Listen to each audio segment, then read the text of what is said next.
Hey viewers, welcome to another game of cShuttle Pro Gamer. Today we're doing another Starcraft 2 match between AReS of the MYM team as the Zerg in the bottom right and cShuttle as the Terran in the top left. So yeah, we see the Overlord already traversing the map obviously, and we're going to see what they can do against each other. So normally we will see some Zerglings, Banelings against Marines and Marauders. And then, well, when the Marines take the upper hand, the Zerg player will most of the time switch to either the... Oh, what are they called? Ah, I forgot. Let me look it up for you. Yeah, either the Roaches or, but that's not the one I meant. Or it's under this one. The Infestors. There you go.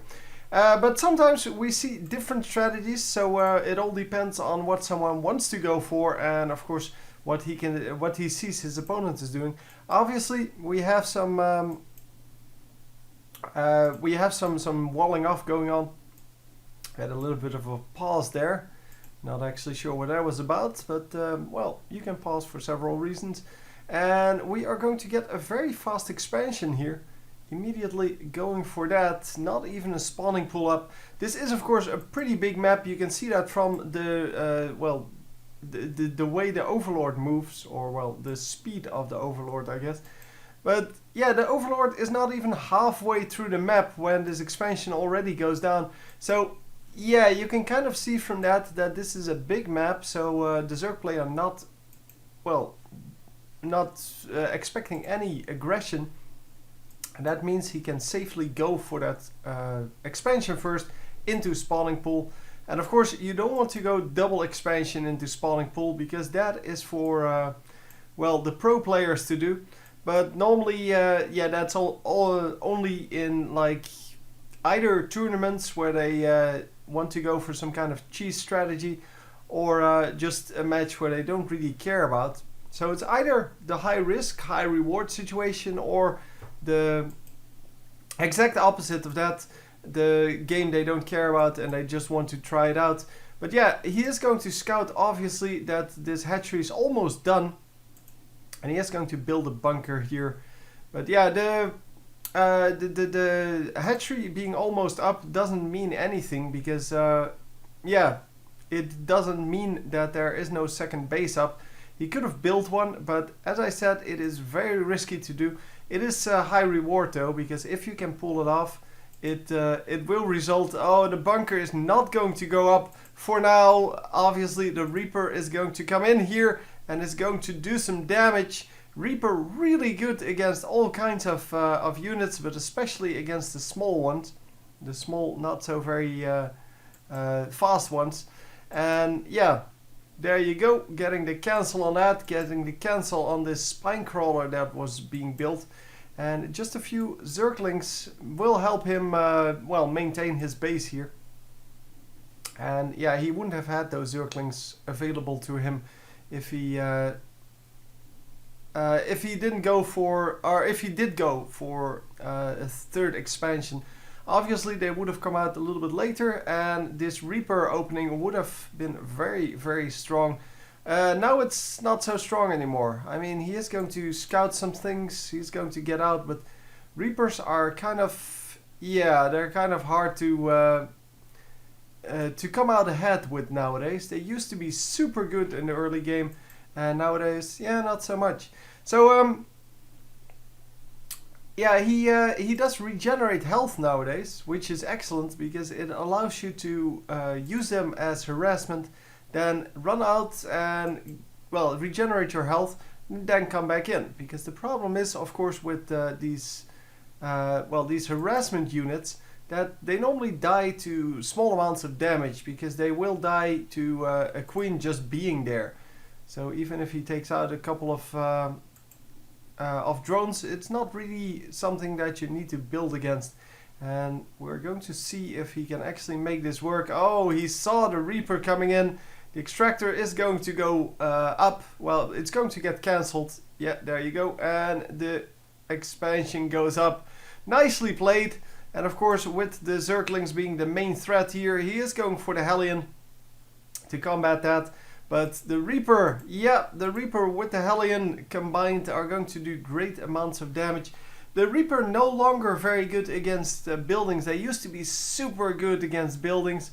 They could take out buildings no problem, but yeah, instead they now have that healing. And yeah, the auto healing is of course something that kind of the medevac normally does now. But yeah, well, whatever.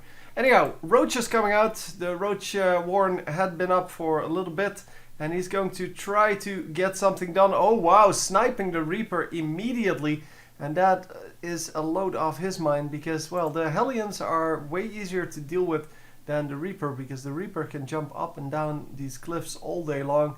And yeah, you have a very hard time chasing that. Obviously, if he keeps jumping up and down, there's really no way that you can catch him. Unless you have troops on the bottom and on the top, and then he can still just run to the other side and do the same thing there. So more roaches coming out. Obviously has enough larvae here with 3 bases now, and is going to have enough income as well, because well, he does have quite a few drones coming up. And not only coming up, also already they are up. So we have a Banshee coming out over here, and the Banshee is going to not have cloak. Okay, that's cool. It's just going to be well, a standard Banshee then, trying to pick off some of the drones in transition, or maybe some of the roaches, but not going to be a harassment Banshee, which obviously is more of a cheese strategy anyway. So 16 here, 15 here, and 15, well, 17 now here. And yeah, he is going to build quite a few workers, because the workers are of course your main source of income. Well, they provide your main source of income. Well, your only source of income, I guess. So having more of them means you have a higher income, but of course it's also a risk, because you don't have troops for those for those larvae, and that of course doesn't go for the Terran player, although he does have to invest minerals, but normally the minerals are not the problem. Normally it's the gas that's the problem in creating units, or the larvae. But anyway, we have 2 Banshees out now, and going to produce some Vikings now. Obviously the main damage is going to be like tanks, but we will see the Vikings do pretty well, because Vikings are pretty good at taking down small units. They do flat damage, which means they don't get bonus for small units or big units or whatever, but they are pretty good against everyone, because 12 damage is quite a lot, because he shoots 2 rockets, so he also has that double attack going, which means 24 damage per attack basically. And as you can see, taking quite a bit of damage here with the Roach, and the Roach did quite a bit of damage himself, so that's pretty cool. And of course, yeah, just scouting with that, not really worrying about that Roach at all. Yeah, he did have an Overlord over here, seeing when that base was going to come up, and a 4th base is going to come up for the Zerg player. We have some blobs going out.